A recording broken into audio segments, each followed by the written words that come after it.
নমস্কাৰ বন্ধুসকল, আপোনালোকক স্বাগতম জনাইছোঁ আমাৰ ইউটিউব চেনেল ইনভেষ্ট আইডিয়া এটা নতুন খণ্ডলৈ। ইনভেষ্ট আইডিয়া চেনেলটোৰ জৰিয়তে অসমৰ ৰাইজক আমি ইনভেষ্টমেণ্ট সম্পৰ্কীয় সম্পূৰ্ণ জ্ঞান, ক'ত কেনেকৈ ইনভেষ্টমেণ্ট কৰিব লাগে তাৰ বিষয়ে জনাই আহিছোঁ। আজিৰ ভিডিঅ'টোত আমি বেংক আৰু বীমা কোম্পানীত ধন জমা কৰাৰ আগত জানিবলগীয়া কেইটামান গুৰুত্বপূৰ্ণ কথাৰ বিষয়ে আমি জনাবলৈ চেষ্টা কৰিম। আমি ইয়াতে জানো যে ইনভেষ্টমেণ্ট কৰিবলৈ যিকেইটা আমাৰ মানুহে সদতে ব্যৱহাৰ কৰে তাৰ ভিতৰত অপশ্যনকেইটা হৈছে insurance, mutual fund, stock market আৰু বেংক। বেংকত সাধাৰণতে আমি দুই ধৰণে ধন বিনিয়োগ কৰিব পাৰোঁ। এটা হৈছে ফিক্সড ডিপজিট আৰু এটা হৈছে savings bank account. Savings bank একাউণ্টত আমি পইচা থ'লে তাত এটা নিৰ্দিষ্ট সুদ দিয়ে, কিন্তু সেই পইচা আমি যেতিয়া এতিয়া উলিয়াব পাৰোঁ। কিন্তু যেতিয়া আমি ফিক্সড ডিপজিট কৰোঁ, ফিক্সড ডিপজিটত ধনসমূহ এটা নিৰ্দিষ্ট সময়ৰ বাবে থৈ পিনে তাৰ সময় পূৰা হোৱাৰ পিছতহে আমি তাৰ পৰা ৰিটাৰ্ণ পাওঁ। কিন্তু এটা কথা হৈছে আমি এই গোটেইকেইটা অপশ্যনৰ ভিতৰত ক'ত বিনিয়োগ কৰিম, ক'ত বিনিয়োগ কৰিলে আমাৰ আটাইতকৈ লাভ হ'ব, সেইটোৱে হৈছে আটাইতকৈ ইম্পৰ্টেণ্ট কথা। আমি গোটেই ভিডিঅ'টো আপোনালোকে শেষলৈকে চাই যাওক, চাই গ'লে নিজে বুজিব পাৰোঁ আমি ক'ত ধন বিনিয়োগ কৰিলে আটাইতকৈ বেছি ৰিটাৰ্ণ আমি পাব পাৰোঁ। এতিয়া ভিডিঅ'টোৰ মূল কথালৈ যোৱাৰ আগতে আমি চাই লওঁচোন এটা নতুন বস্তু, সেইটো হৈছে ইনফ্লেশ্যন ৰেট। ইনফ্লেশ্যন বা মুদ্ৰাস্ফীতি সম্পৰ্কে আমি ইয়াতে চাগে জানো।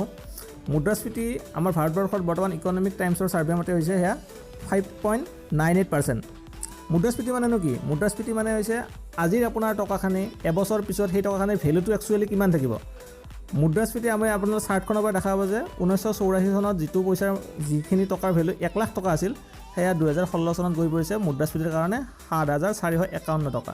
অৰ্থাৎ আপুনি যদি আপোনাৰ সাঁচতীয়া টকাখিনি ভালকৈ ইনভেষ্ট নকৰে, তেতিয়াহ'লে সেই পইচাৰ ভেলু একে নাথাকি ইনফ্লেশ্যনৰ কাৰণে সেয়া যথেষ্ট পৰিমাণে কমি গৈ থাকিব।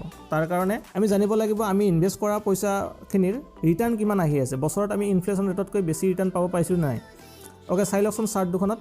এখন হৈছে ছেভিংছ বেংক একাউণ্টৰ ৰিটাৰ্ণ আৰু আনখন হৈছে fixed depositor return. Savings bank একাউণ্টত আমাৰ এভাৰেজ ৰিটাৰ্ণ যিটো আছে সেয়া আমি দেখিছোঁ যে 4 পৰা 5% ভিতৰত থাকে। অৰ্থাৎ ছেভিংছ বেংক একাউণ্টত আপুনি ৰিটাৰ্ণ পাব 4 পৰা 5% বছৰি। আনহাতে যদি FD অৰ্থাৎ ফিক্সড ডিপজিট কৰে, তেতিয়াহ'লে সেই ৰিটাৰ্ণ আপোনালোকে পাব পাৰিব 6 পৰা 8% বছৰি। অ'কে, বেংকত বাৰু গ'ল। বেংকৰ পৰা আমি আন এটা অপশ্যন হৈছে ইঞ্চুৰেঞ্চ। যদি আপোনালোকে ইঞ্চুৰেঞ্চত পইচা থয়, ইঞ্চুৰেঞ্চ পলিচি লয়, তেতিয়াহ'লে আপোনালোকে ৰিটাৰ্ণ কেনেকৈ পাব পাৰিব। বিভিন্ন কোম্পানীত সেয়া বিভিন্ন হ'ব পাৰে, কিন্তু তথাপিতো সাধাৰণভাৱে যদি আপুনি এটা এভাৰেজ লয়, এভাৰেজ ল'লে ইঞ্চুৰেঞ্চ কোম্পানীসমূহত ৰিটাৰ্ণটোৰ এভাৰেজ হৈছে আপোনাৰ 4 পৰা 6% ভিতৰত। সেয়া কিমান সময়ৰ কাৰণে কৰিছে তাৰ ওপৰত ডিপেণ্ড কৰিব, সেয়া এটা বিস্তৃত বিষয়। আমি সেই বিষয়ে পিছত আকৌ ভিডিঅ' বনাম বাৰু। তথাপিতো এভাৰেজ যদি চাব যাওঁ, সেয়া 4 পৰা 6% ভিতৰত। অ'কে, বেংক গ'ল, ইঞ্চুৰেঞ্চ গ'ল। এতিয়া নতুনকৈ আমি চাবলৈ গৈ আছোঁ যে মিউচুৱেল ফাণ্ড আৰু ষ্টক মাৰ্কেট। মিউচুৱেল ফাণ্ড আৰু ষ্টক মাৰ্কেট আমাৰ বাবে অসমৰ ৰাইজৰ বাবে অলপ নতুন বিষয়। তথাপিতো এই বস্তু দুটাত আমি যদি চাবলৈ যাওঁ, ৰিটাৰ্ণ কিমান হ'ব পাৰে। মিউচুৱেল ফাণ্ডত সাধাৰণভাৱে আমি যদি চাওঁ, এভাৰেজ ৰিটাৰ্ণ 10 পৰা 15% পাব পাৰে। একেবাৰে ল' ৰিস্কত আপুনি যদি ৰিস্ক একদম কম লয়, তেতিয়া ইমানখিনি থাকিব। আৰু যদি বেছি ৰিস্ক ল'বলৈ যায়, ৰিস্ক যদি বেছি হয়, তেতিয়াহ'লে আপোনালোকে 50-60% ৰিটাৰ্ণ পাব পাৰে।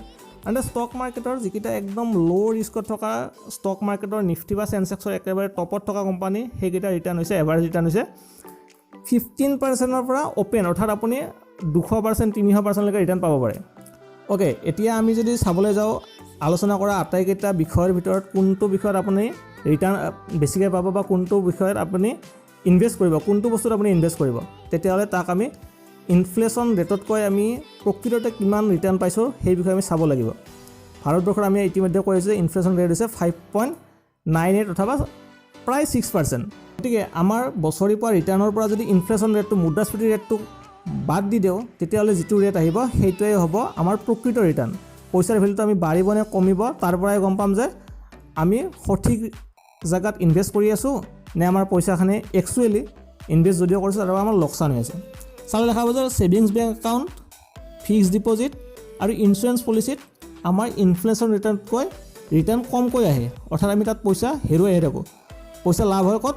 মিউচুৱেল ফাণ্ড বা ষ্টক মাৰ্কেটত। এতিয়া যদি আমি ইকনমি ৱাইজ চাব যাওঁ, ভাৰত আৰু আমেৰিকাৰ ইকনমি আমি সকলোৱে জানো। ইকনমি ৱাইজ চাবলৈ গ'লে আমেৰিকাত প্ৰত্যেকখিনি মানুহৰ ভিতৰত টোটেল 48% ইনভেষ্ট কৰে, অৰ্থাৎ ষ্টক মাৰ্কেট বা মিউচুৱেল ফাণ্ডত পইচা থয়। আৰু ইণ্ডিয়াত সেইটো হৈছে 1.5%। আৰু তাৰ প্ৰতিফলন আমি আমাৰ ভাৰতীয় অৰ্থনীতিত ইতিমধ্যে দেখা পাই আছোঁ। অৰ্থাৎ আমি ইয়াৰ পৰা এইটোৱে বুজিছোঁ যে আপোনাৰ যদি ভালকৈ ৰিটাৰ্ণ এটা লাগে, তেতিয়াহ'লে আপোনাৰ ৰিটাৰ্ণৰ অপশ্যন হ'ব পাৰে ষ্টক মাৰ্কেট বা মিউচুৱেল ফাণ্ড। অ'কে, যোৱা বহুকেইটা বছৰ 2012ৰ পৰা আমি 2017লৈকে চাৰ্ট এখন দিছোঁ। তাত মিউচুৱেল ফাণ্ড সম্পৰ্কে ভাৰতত সজাগতা যথেষ্ট পৰিমাণে আহিছে। টিভিত এতিয়া এডভাৰটাইজো বহুতখিনি আহি থাকে আৰু তাৰ ওপৰত ভিত্তি কৰি আপুনি চাব যে 2012 যিটো মিউচুৱেল ফাণ্ডৰ অংশ 10.7% আছিল, সেয়া এতিয়া গৈ পিনে 11%, 18.3%লৈকে পাইছে। গতিকে অকল আপোনাৰ যদি বুদ্ধিমত্তাৰ এটা পৰিচয় দিব লাগে, অকল এটা বস্তুত ইনভেষ্ট কৰাটোৱে বুদ্ধিমত্তাৰ পৰিচয় নহয়। আপুনি ইনভেষ্টমেণ্টসমূহ আপুনি প্ৰত্যেকটো কথাতে ভগাই মেলি কৰিব লাগিব। আমি আমাৰ তৰফৰ পৰা আৰু আমি বিভিন্ন ধৰণৰ ৰিচাৰ্চ কৰি পেলাই পাইছোঁ যে আপুনি mutual fund, equity stock, direct stock অৰ্থাৎ fixed deposit, savings bank account আৰু NPS নেশ্যনেল পেঞ্চন ছিষ্টেম, এই প্ৰত্যেকটো যদি আপোনাৰ সাঁচতি টকাখিনি ভালকৈ ভগাই ল'ব পাৰে তেতিয়াহ'লে সেয়া হ'ব উৎকৃষ্ট ইনভেষ্টমেণ্ট এটা। এই বিষয়ে আমি পিছত আকৌ এটা বিস্তৃত ভিডিঅ' এটা বনাম নেক্সট উইকত। গতিকে বন্ধুসকল, আপোনালোকে দেখিলে যে ইনভেষ্টমেণ্টৰ অপশ্যনসমূহৰ ভিতৰত কোনটোৰ পৰা আমি কিমান ধৰণে ৰিটাৰ্ণ পাব পাৰোঁ আৰু তাৰ পৰা আমি কেনেদৰে লাভান্বিত হ'ব পাৰোঁ। বন্ধুসকল, যদি আপোনালোকে ভিডিঅ'টো ভাল পালে তেতিয়াহ'লে ভিডিঅ'টো লাইক কৰক, শ্বেয়াৰ কৰক আৰু চেনেলটো ছাবস্ক্ৰাইব কৰিবলৈ নাপাহৰিব। এনেদৰে ভিডিঅ' মই আগলৈ আকৌ লৈ আহিম। আৰু শেষত আমি কৈ থওঁ যে যিকোনো এটা ইনভেষ্টমেণ্ট কৰাৰ আগতে তাৰ ইনভেষ্টমেণ্টৰ ৰিস্ক এণ্ড ৰিৱাৰ্ড ৰেচিঅ' সদায় চাই ল'ব। এটা ইম্পৰ্টেণ্ট কথা শেষত কৈ থৈছোঁ, আমি কৈ যোৱা অপশ্যনসমূহৰ বিষয়ে আপুনি অন্ধভাৱে ক'তো ইনভেষ্টমেণ্ট কৰিবলৈ নাযাব। আপুনি প্ৰথমতে নিজৰ ৰিচাৰ্চ কৰক আৰু প্ৰত্যেকটো বস্তুৰ বিষয়ে জানি লওক। আমিও নিজে চেষ্টা কৰি যাওঁ আপোনালোকক প্ৰত্যেকটো বিষয়ে জনাবলৈ। আৰু যদি আপোনালোকে কিবা নতুন কথা জানিবলগীয়া থাকে আমাক কমেণ্টত সুধিব পাৰে, আমি তাৰ ওপৰত উত্তৰ দিবলৈ